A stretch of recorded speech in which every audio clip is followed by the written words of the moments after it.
هلا حبيباتي، شوفوا هاي طريقتي بتفريز البامية. هاي البامية اني غاسلتها وسالقتها، يلا فرزتها. طبعا لين اني خليتها اكثر من يومين ثلاثة بالثلاجة، قلت اخاف تخرب، اذا اقلمها واخليها بالبطالة راح تخرب، يعني هذيك الطريقة. استعملت طريقة السلق، شوفوا شلون خضرة ومحافظة على شكلها وعلى لونها، وما لازقة وحدة ويا اللخ، شوفوا مفرطة إذا تلاحظون. وهاي الأكياس اللي اشتريت لها اللي هاي الأكياس الباكيت بيها 35 كيس ب2.5 لو ب2000، الله لا يكذبني. زين، فتابعوا وياي الفيديو للأخير حتى تشوفون الطريقتين مالتي بالتفريز، وطريقة ناجحة 100%. وأني فوق 10 سنين أنا مستعملة هاي الطريقة، طريقة أمي الله يرحمها، وإن شاء الله تتبعون هاي الطريقة وتنجح عندكم. هسه يلا نروح للفيديو حتى نشوف باقي التفاصيل. بسم الله الرحمن الرحيم. السلام عليكم ورحمة الله وبركاته أعزائي المتابعين، شلونكم؟ شلون صحتكم؟ إن شاء الله كلكم زينين وبأحسن الأحوال يا بنات. مشتاقة لكم هو يا حبيباتي. اليوم راح أفرز لكم بامية بطريقتين، بطريقة السلق وبطريقة الني، وأحطها بالبطالة. شوفوا شلون البارحة جبت بامية خضراء وتخبل. أنا طبعا قبل يومين ثلاثة اشتريت كيلو ب3 وكيلو ب2.5. بعد شلون بامية حلوة وترفة وتازة تخبل. هاي كيلو 3 كيلوات ب5 من يم العلوة، 3 كيلوات ب5. أكيد بيها الخشنات نخليها نطلعها على صفحة، والنعمات والوسط يعني نخليها بالبطالة. واستعمل هاي البطالة الصغار والكبار، عندي كبار وصغار. شوفوا البطالة مال لؤلؤة عندي ومال أي بطل يعني مال مي، هاي البطل الكبير وهذا البطل الصغير. الصغير احنا يكفينا لين احنا عائلة صغيرة، وإذا أجاني خطار مثلا استعمل البطل الكبير. زين حبيباتي، هسه تبعوا وياي الخطوات. شوفوا شلون اقلم الباميه. باعوا علي يا بنات. هاي الباميه شوفوا، راح اقص منها القمع كله، صفحه اقصها على مود تبقى لي زرف او زرفين مفتوحه. شوفوا، وهي شوي من الذيل. هاي شوي، تدرون ليش؟ على مود تذبي الماده الصمغيه بها ولا تتفلش، على مود هاي تطلع الصمغيه مع الصمغ مالها وتصير بالتشريبه، فما راح تتفلش. هيجي راح تقلمون. شوفوا وحده تلخ قلم. بسم الله الرحمن الرحيم. شوفوا هاي يمكن باعوا بها دوده، باعوها لازم تنتبهون. هاي بها دوده اذبها على صفحه، والبيها دوده سبحان الله تبين. شوفوا تبين عبالك هاي اذبها. شوفوا راح اسوي وحده تخ قدامكم. شوفوا لازم تطلع زرفين من عندها، وباعوا شوي ونقص منها. شوفوا طبعا البارحه فلست رمان، ايدي صارت سوداء واصابعي. باعوا شوفوا. والصغيره اني الصغيره ما اقص منها، الصغيره لان هي صغيره وناعمه تتفلش. شوفوا يا بنات، بسم الله الرحمن الرحيم. باعوا هيجي، باعوا هيجي. شوفوا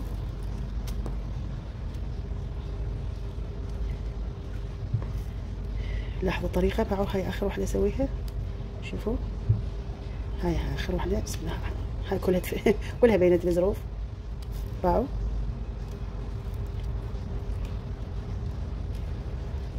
هيجي اقلمها كلها اقلمها على هالطريقه، واشوفكم بالشكل النهائي شلون احطها بالبطاله. ابقوا وياي للاخير يا بنات، على مود تنجح عندكم الطريقه. الله يشاهد، يمكن صار اني فوق الله لا يكذبني يمكن 10 سنين اني دا استعمل هاي الطريقه. ماكو هيجي، بس هيجي هي وني، بدون ما اغسلها، بدون ما اخلي لها اي اضافات، احطها قبل بالبطل. وثاني سنه اني استعملها، يعني من يجي موسم ما عندنا بي باميه اني استعملها بالشتاء اكثر شيء. هي ما بها، ما الشتاء ماكو بالباميه. والله العظيم كانما هسه احنا حايشين البستان، يعني خضرة وطيبة وتازة، لا تتفلش لا تتجزر، كل شيء ما يصير بيها. واخاف احد يقول لكم هاي الطريقة خطأ. لا، اني الله وكيلكم صار فوق تقريبا قلت لكم 10 سنين، فوق 10 سنين تقريبا اني استعمل هاي الطريقة وتنجح عندي. وحتى للمناسبات ولا عبد الله اسوي ولا تتفلش، حتى كميات كبيرة اسوي ما تتفلش. زين حبيباتي، ابقوا وياي للاخير حتى اشوفكم شلون تفرزوا. ابقوا وياي يا بنات للاخير حتى تشوفون يعني من الالف للياء شلون اني اقلم وشلون افرز وشلون اخليهم بالبطاله، وبعد ما تجمد اشوف لكم اياها البطاله زين وطريقه السلق كلها. بس لا تروحون بعيد، ابقوا وياي للاخير، ولا تنسون لا تبخلون علينا باللايكات يا حبيباتي. يا بنات كملت تقليم الباميه. شوفوا شلون خضره وحلوه وجديده. باعوها من تجيبون باميه راسا قلموها يا بنات، اذا تبقى يومين ثلاثه بالثلاجه ترى تخشب. زين حبيباتي، فهي وجديده تقلموها وراسا وتحضروا لها بطاله مال مي، وتغسلوها وتنشفوها من المي. يلا تلعبون بالبطاله. وهاي الكميه اللي طلعت من 3 كيلوات، هاي الكميه وطلعت هاي الكميه الخشنه. اكو عوائل يعني مثلا تحب الباميه الخشنه، مرات يحتاجون انطيهم يعني الباميه الخشنه، خلي لهم اياها على صفحه، هم يحبوها يعني. زين حبيباتي. هسه هاي الخشنه راح احطها بالبطاله الكبار حتى اعرف هاي خشنه.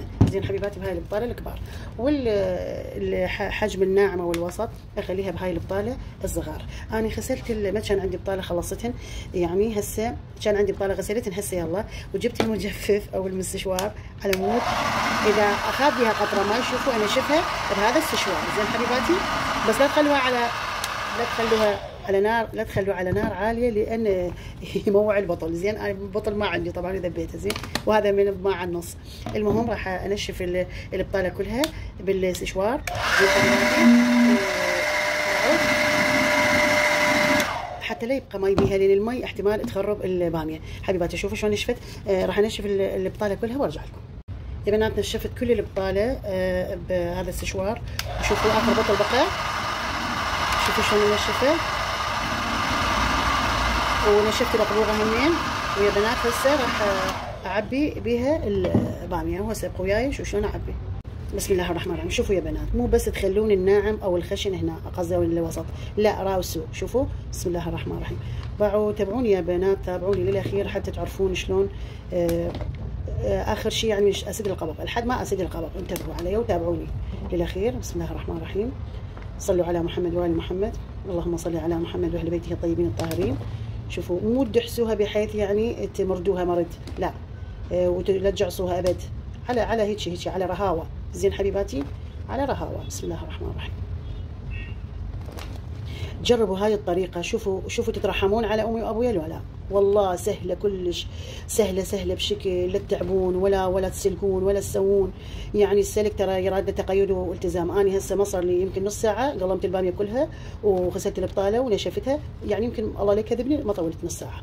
زين حبيباتي، واخليها بالمجمده وقت ما اريد اطلعها بمي وملح اغسلها وخلاص. انقعها بملح تقريبا ربع ساعه حتى الوسخ كلها تروح، وبعدين استعملها كانما جديده، كانما هسه خطفناها من البستان والله. زين حبيباتي شوفوا من اوصل لهنا شويه ادقها بالكاع، شوفوا حتى شويه يبقى فراغ قليل.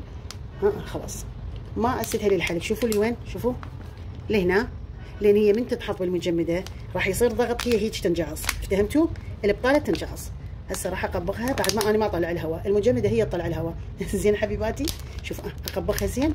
هاي قطره هواء ما يروح للبطل، والباميه تحافظ على شكلها وعلى خضارها وبدون ما تتجزر بدون ما تتفلش ابدا. هسه ان شاء الله اذا الله خلانا طيبين وانطانا عمر هسه من اسويها وشوفوني ان شاء الله. زين حبيباتي كل الكميه هيجي باعوا ناعم وخشن، ناعم ووسط، ناعم ووسط، مو بس ناعم. باعوا حبيباتي اذا تنتبهون عليه شلون اعبي، سهله وبسيطه ونظيفه وما توسخ لك مواعين ولا توسخ لك مصافي ولا سنك ولا ابد. هيك على نظافه وتخلين وتترحمين لامي وابويا واختي وامواتنا وامواتكم يا رب جميعا ان شاء الله. يا رب يرحمهم رب العالمين برحمته الواسعه. يمكن راح تملون من عندي هالقد ما اجيب طاري الاموات، بس والله عزيزين علينا. بابا هاي طلعت توم راويتكم اياها. شوفوا صلوات على محمد وآل محمد. ان شاء الله المتزوجه يا ربي واللي تريد ذريه يا رب يرزقها توم. شوف هاي شلون طلعت توم، يا رب يرزقها توم ان شاء الله يا ربي. كل البطاله على هالشكل هذا اترسها كلها. شوفي اوصل لهنا باعوا. هو اني اوصلها لحلق البطل باعوا، بعدين ادقها بالكح هي بعد تفرغ. لازم اخلي بها مسافه للتهويه. تدرون ليش؟ مو تهويه قصدي العفو، لازم ابعوف بها مسافه حتى باعوا هاي على مود. تدرون ليش؟ على مود بالمجمده هي هيجي يصير عليها ضغط وينجعص البطل. هسه انا عندي كميه مفرزه هسه راح اراويكم اياها. شوفوا انا هيك سويتها ولا ضغطت ولا ابد، بس شنو من تنحط بالمجمده هيك راح تصير. هسه اكمل البطاله كلها وارجع لكم. جميع البقعات راح اسويها بنفس الطريقه اللي سويتها قدامكم قبل شويه بالبطاله. الناعمات والوسط ببطاله صغار والخشنات ببطاله كبار حتى تعرفون. يا بنات اذا صدفه مرتي على قناه اشتركي بالقناه وفعلي زر الجرس على كلمه الكل حتى يوصلكم كل اشعار من الفيديوهات اللي اقدمها. طبعا يا بنات انا جبت كميه هوايه من الباميه، يعني يوميا جبت كيلو 3 تقريبا. فهاي بقت اول وجبه بالثلاجه ونسيت هاي اول وجبه كانت. المهم اصفرت شويه. هسه ما ترهم يعني اخليها بالبطاله. راح اسويها بطريقه السلق واقلمها واشوفكم الطريقه. يا بنات طلعت لنا هالكمية من البامية اللي قلت لكم قبل 3-4 أيام بالمجمدة. هاي طلعت الزيادة مالتها راح أسويها بطريقة يا بنات. هسه هذا المي شوفوا غلى هذا المي مال البامية اللي أغسلها. راح أخلي هنا خاشوقة أكل ملح معه، خاشوقة أكل ملح، وخلي خاشوقة أكل شكر على مود البامية تحافظ على لونها الأخضر. معه راح أحط خاشوقة أكل شكر، شوفوا على مود البامية تحافظ على خضارها. زين هسه اروح اغسل البامية واجي وشوفوني شلون اغسلها وبيا طريقة حتى الوسخ مالتها كلها توقع. بعد ما قلمت البامية وذبيت التلفانات من عندها واخذت الزينات، شوفوا اذب عليها حفنتين ملح واظل يعني شي بخفة ايدي اقلبها حتى الاتربة والاوساخ كلها تروح من عندها. شوفوا المي قد وسخ مالتها، شوفوا اظل اغسلها 3-4 مرات لحد ما الوسخ كله يروح يصير المي مالها ابيض.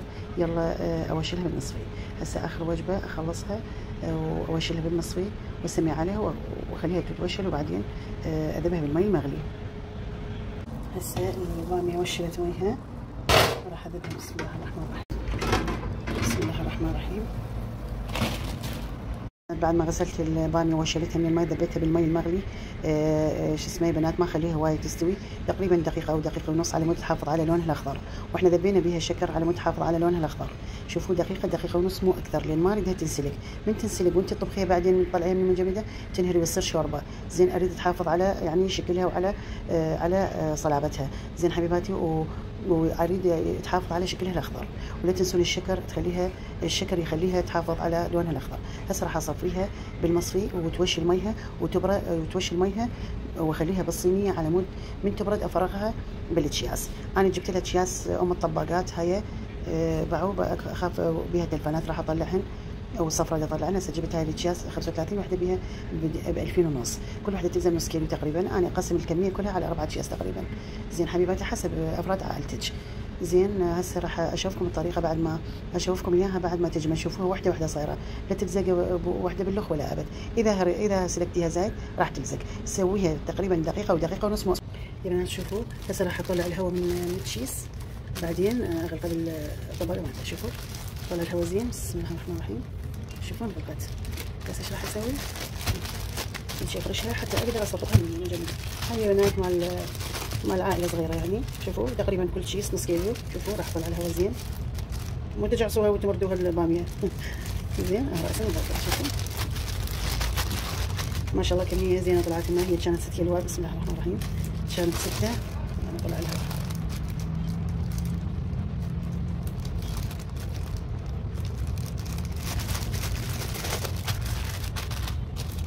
كانت 6 كيلوات ما شاء الله، تقريبا كيلو اقلش كيلو ذبينا لان شي خربت. زين حبيباتي وما شاء الله طلعت لي هنا هسه 4 اكياس عندي مال 4 وجبات.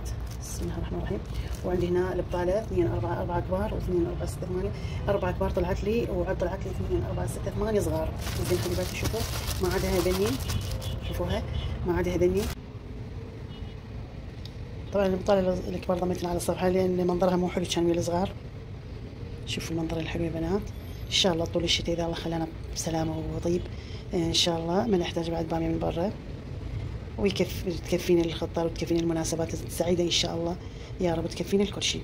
هذا الفيديو ما قدمت وياه شيء بس تفريز الباميه، لان قلت حرامات الباميه تخرب خلي الحق عليها. وان شاء الله يسهمكم العافيه. لا تنسونا باللايك والاشتراك وتفعيل زر الجرس والضغط على كلمه الكل حتى يوصلكم كل جديد من فيديوهاتنا. هسه اروح اخليها بالفريز عشوائي، اخليها لحد ما تجمد، لان اذا خليتها وحده فوق اللخ ما راح تجمد راسا. زين حبيباتي هيك اطشرها فوق الاكل والغراض مال المجمده، وبعدين خليهم بالثلاجه صفطا على مود بساعه تجمد ولا تخرب. زين حبيباتي ويا بنات والباميه اللي قلت لكم عليها هسه لقيتها. شوفوا وخليتها باكياس من نص كيلو او 400 غرام تقريبا.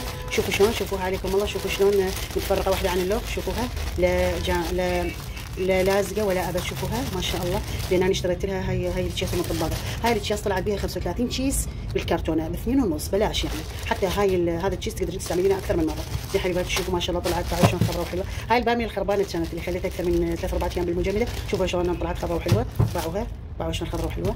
باعوا يا بنات شلون مفرزه وحلوه. هاي تبقى اذا الله طانا عمر للشتاء نفس الخضار ونفس الشكل.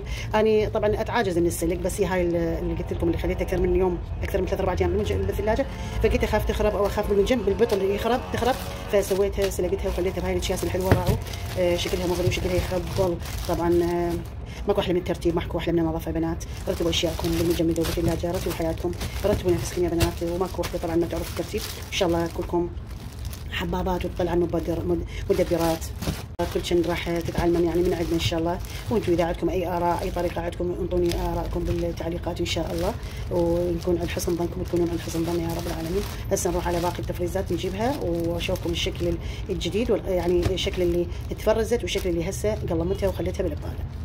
يا بنات خلصنا الكميه، الخشنات والنعمات ما شاء الله، صلوات على محمد. شوفوا الكميه اللي طلعت، صلوات على محمد، طلعت 8 من هاي تكفي العائله الصغيره، مو صغيره هم يعني تكفي 4 نفرات.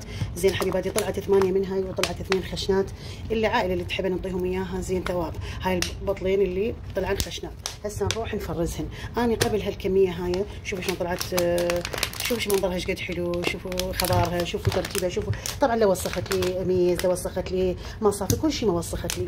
يعني هاي الباميه انظف طريقه احنا نسويها. شوفوا هاي قبل يومين همين فرزت هالكميه هاي.